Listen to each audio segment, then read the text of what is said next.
Office থেকে বেরিয়ে তাড়াহুড়ো করে ট্রেন ধরতে যাব, এমন সময় হঠাৎ পথে দেখা কাকার ছেলের সাথে দেখে মনে হলো খুব চিন্তায় আছি। এই যে মনদা, কোথায় যাওয়া হচ্ছে? আরে হ্যাঁ, কে? ও আদি, তুই? কি ব্যাপার? দেখে তো খুব চিন্তিত মনে হয়। কিছু কি হয়েছে? এখন এই সময় কোথায়? আর বলিস না আদি, কিছুদিন ধরে বাবার শরীরটা খুবই খারাপ যাচ্ছে, তাই আমি তাড়াহুড়ো করে বাড়ি ফিরছিলাম। ও, তা কি হয়েছে কাকার? আমার যতটুকু মনে আছে কাকা তো সেদিনই আসলো এখানে। বাড়ি গিয়ে আবার কি হলো? কি বলি বলতো তোরে, বেশ কদিন ধরে হার্টের সমস্যায় ভুগছে। এখন খুব বাড়াবাড়ি হচ্ছে। কি বলছো মনদা? এ তো খুব খারাপ খবর দিলে। তা এখন কেমন আছে কাকা? ভালো নেই রে, আমাকে খুব শীঘ্রই যেতে হবে। তা মনদা, তোমার কি কোনো টাকা পয়সা লাগবে? দিলে তো খুব ভালো হতো রে। তোর কাছে কি এখন 10,000 টাকা মতো হবে? এখন এই সময় তো এত টাকা নেই, তবে এই 5,000 টাকা আছে, এটাই নিয়ে যাও। তুই খুব উপকার করলি রে ভাই, তোকে যে কি বলে ধন্যবাদ দেব বুঝতে পারছি না। না না, ধন্যবাদ দেওয়ার কি আছে? কাকার এটুখানি উপকার যদি না করতে পারি তাহলে নিজেকে খুব ছোট মনে হবে। আর তাছাড়া কাকা আমাকে কত ভালোবাসতো। তুই এত কাকাকে ভালোবাসতিস আমি জানতাম না রে। তাহলে চলি রে ভাই, ওদিকে আবার ট্রেনের দেরি হয়ে যাচ্ছে। হ্যাঁ যাও, সাবধানে যাবে। আচ্ছা ঠিক আছে ভাই, চললাম তাহলে। এই যা, এতক্ষণে মনে পড়লো 7টা তো বেজে গেছে। ট্রেনটা আবার ছাড়িয়ে গেল না তো? যাই, তাড়াতাড়ি গিয়ে দেখি। এসে দেখলাম কোনো ট্রেন নেই। খানিক পরে ট্রেনটা দেখলাম স্টেশনের দিকে এগিয়ে আসছে। উহ, যাক বাঁচলাম, ট্রেনটা পেলাম তাহলে। ট্রেনটা স্টেশনে পৌঁছাতেই আমি তাড়াহুড়ো করে ট্রেনে উঠে পড়লাম। উঠে দেখলাম ভিড় আছে ভালোই। কামরার মধ্যে কর্নারে একটা সিট নিয়ে বসে পড়লাম। বাইরের দিকে চোখ ফেরাতেই দেখলাম আকাশটা বেশ ভারী মেঘলা হয়ে আছে। কুয়াশাময় অন্ধকার ছাড়া বেশি কিছু চোখে পড়ল না। এখন আবার কি? ফোনটা হাতে নিতেই দেখলাম মনদা এখন ফোন করছে। সব ঠিক আছে তো? হ্যাঁ মনদা, বলো। না না রে ভাই, বাবাটাকে আর শেষ পর্যন্ত বাঁচাতে পারলাম না। কথাটা শোনা মাত্রই চমকে উঠলাম। এ এ কি এ কি বললে? কি করে হলো সব? সেসব অনেক কথা রে ভাই, এখন তোকে আমি সব বলতে পারবো না। তুই কি আসতে পারবি আমাদের বাড়িতে? এখন এত রাতে? হ্যাঁ হ্যাঁ, আমি শীঘ্রই আসছি। ফোনটা কেটে গেল। মদনদা এত করে বলল, তা আমি না বলে থাকতে পারলাম না। প্ল্যাটফর্মে ট্রেনটা থামতেই তাড়াহুড়ো করে নেমে পড়লাম। কাকাদের বাড়ি তো নন্দগ্রাম। তা এত রাতে কি আর ট্রেন পাবো? এই ভাবতে ভাবতে খানিক বাদে দেখলাম একটা ট্রেন প্ল্যাটফর্মে ঢুকছে। সামনে আসতেই দেখি পুরো কামরাটা ফাঁকা।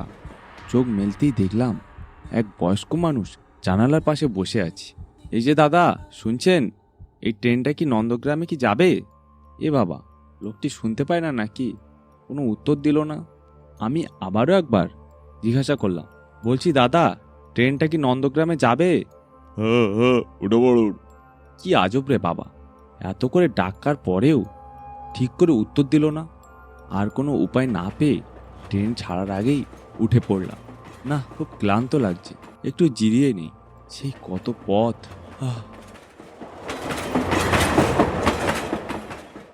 আচমকা কোনো একটা মেয়ের কণ্ঠস্বর শুনে ঘুমটা ভেঙে গেল। দেখি একটা মেয়ে সামনের সিটে বসে আছে। এই যা, আমার জন্য আপনার ঘুমটা ভেঙে গেল? আরে ঠিক আছে ঠিক আছে, ওটা কোনো ব্যাপার না। একটু ক্লান্ত হয়ে গেছিলাম, তাই চোখটা একটু জুড়িয়ে এসেছিল আর কি। ও আচ্ছা, বুঝলাম। তা আপনাকে দেখে খুব ক্লান্ত মনে হচ্ছে। হ্যাঁ হ্যাঁ, ও একটু আছি। তা আপনি একা এত রাতে কোথা থেকে? আমি হোস্টেল থেকে আসছিলাম, এর আগের ট্রেনটা ছাড়িয়ে গেছে, তাই এই ট্রেনটা আসতে হলো। তা কোথায় নামবেন আপনি? শৈলপুর স্টেশনে নামবো। তা আপনি কোথায় নামবেন? আমি আমি নন্দগ্রামে যাব। এ মা, নন্দগ্রাম? সে তো এ রুটের ট্রেন না, এটা তো শৈলপুর লোকাল। এই ট্রেনটা নন্দগ্রাম যাবে না? কথাটা শুনেই যেন আমার পায়ের মাটি সরে গেল। এতক্ষণ ধরে তো বসে আছি, এখন তো কোনো ট্রেন পাবো বলে মনে হয় না। কি কি করব এখন? এ কি সমস্যায় পড়লাম আজ? আপনি চিন্তা করবেন না, আপনি একটা কাজ করুন, আপনি আমার সাথে আমার বাড়ি চলুন। ছাড়া তো এখন কোনো উপায় দেখতে পাচ্ছি না। না না মানে আপনার সাথে এত রাতে যাওয়া কি ঠিক হবে? হ্যাঁ হ্যাঁ, আপনি যেতেই পারেন, আমার কোনো সমস্যা হবে না। মেয়েটাকে দেখে সুবিধার বলেই মনে হয়। রাতও তো অনেক হয়েছে, আর তো কোনো উপায়ও দেখছি না। আচ্ছা চলুন তাহলে। দেখতে দেখতে কিছুক্ষণ পরেই শৈলপুর চলে এলো। কি আর বলবো, কপালটাই খারাপ। কোথায় যাওয়ার কথা ছিল আর কোথায় যাচ্ছি। ট্রেনটা প্ল্যাটফর্মে আসতেই দুজনে নেমে পড়লাম।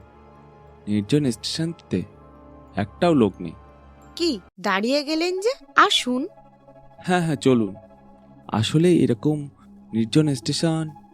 ও, এই স্টেশনটা এই সময় ফাঁকাই থাকে। ও আচ্ছা ঠিক আছে। এরপর আমরা দুজনেই বেরিয়ে এলাম প্ল্যাটফর্ম থেকে। এই যা, আপনার নামটাই জানা হলো না। আমার নাম তো আদি, তা আপনার নামটা? আমি শর্মিষ্ঠা বোস। নিন, এবার চলুন দেখি। মেয়েটাকে আর বেশি কিছু জিজ্ঞাসা করলাম না, তবে এতক্ষণে একটু শান্তি পেলাম মনে মনে। তা আপনি এত রাতে নন্দগ্রাম কি করতে যেতেন? আর কি বলি আপনাকে, আজ সন্ধ্যা কাকাটা মারা গেল, এর জন্য আসতে হলো এই পথে। তাও আমার কপালটা দেখুন, ভুল পথে চলে এসেছি। বুঝলাম। তা আজ তো আর যেতে পারবেন না, কাল সকালেই বেরিয়ে পড়বেন। হ্যাঁ, সেটা নিয়েই তো ভাবছি, কিন্তু আজ যেতে পারলে ভালো হতো আর কি। হাঁটতে হাঁটতে চলে এলাম এক অচেনা জায়গায়। এই যে দেখছেন, এটাই আমার বাড়ি। গাছপালায় ঘেরা একটা দোতলা বাড়ির সামনে এসে দাঁড়ালাম। হাত ঘড়ির দিকে তাকিয়ে দেখলাম 11:30 বাজে মতো। চলুন চলুন, এত কি ভাবছেন? আমাদের পুরানো ঘর, একটু মানিয়ে নিতে হবে। আরে না না, ঠিক আছে। একটু দাঁড়ান আদিবাবু, ব্যাগটা রেখে এক্ষুনি আস। দেখলাম বাইরে থেকে যেমন পুরাতন লাগছিল, আসলে তেমনটা নয়। চলুন, আপনি যেই রুমে থাকবেন রাত্রে, সেই রুমটা আপনাকে দেখিয়ে দিই। হুম, হ্যাঁ হ্যাঁ চলুন। আদিবাবু, রাত্রে যদি কিছু দরকার পড়ে নিঃসন্দেহে আমাকে ডাকবেন কিন্তু। শর্মিষ্ঠাকে আর কিছু বললাম না, একেতে এত রাত হয়ে গেছে। উফ, আমার চোখ দুটো জড়িয়ে এলো। হঠাৎ পাশের ঘর থেকে কলহলের শব্দে ঘুমটা ভেঙে গেল। হুড়মুড়িয়ে গেলাম জানালার পাশে। এ তো শর্মিষ্ঠার গলা। এত রাতে কার সাথে কথা বলছে? জানলাটা খুলতেই দেখলাম, দেখ মা, আমরা তো মরে গেছি। ছেড়ে দে মানুষটাকে। না না, ছাড়া যাবে না, কত কষ্ট করে ধরে এনেছি জানো। মা, এমনটা করিস না মা, তুই এমন কেন করিস? বলছি তো ছাড়া যাবে না। এ কি দেখলাম আমি? মরে গেছে মানে? এটা দেখে জানলার পাশে আর বেশিক্ষণ দাঁড়িয়ে থাকতে পারলাম না। তৎক্ষণাৎ জ্ঞান শূন্য হয়ে বেরিয়ে এলাম ঘর থেকে। ছুটতে ছুটতে খানিক পরে এসে পড়লাম স্টেশনের পাশে। আমি এই দৃশ্য এর আগে কখনোই দেখিনি। এ এ- এ কি দেখলাম আমি? এ কি বিশ্রী দৃশ্য! ওরা ওরা কি মানুষ না? ওরা কারা? আমি আর বেশিক্ষণ দাঁড়িয়ে থাকতে পারলাম না। কেন কেন জানি না, মাথাটা যন্ত্রণায় ফেটে যাচ্ছে। হঠাৎ চারিদিকে অন্ধকার ঘনিয়ে এলো। ও দাদা, আপনি এভাবে অজ্ঞান হয়ে পড়ে আছেন কেন? মেরো না আমায়, মেরো না। আরে কি হলো দাদা? কি বলছেন? কে মারবে আপনাকে? চোখটা খুলে গেল, দেখলাম একটা লোক তখন থেকে আমাকে ডেকে যাচ্ছে। আরে, এত ভয় পেয়ে আছেন কেন বলুন তো? ওইদিকে, ওই ঘরটা, ওই ঘরটা, কি ঘর ঘর করছেন? কিসের ঘর? ওই ঘর, ঘর, একটা মেয়ে।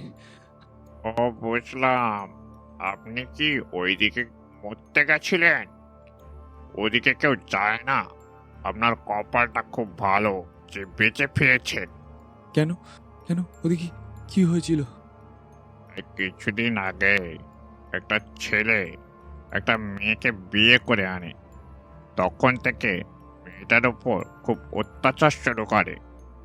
হঠাৎ একদিন মেয়েটাকে মারতে যাবে, তখন ওর বাবা ওকে বাধা দিতে যায়। তাই ছেলেটা সেদিন মেয়ে আর বাবাকে মেরে ওই ঘরের মধ্যে পুঁতে দেয়। সেদিন থেকে ওই মেয়ে সব ছেলেকে বাড়ি ডেকে এনে খুন করে দেয়। এই প্রথম তুমি বেঁচে ফিরলে। এটা শুনেই আমার দু চোখ জলে ঝাপসা হয়ে এলো।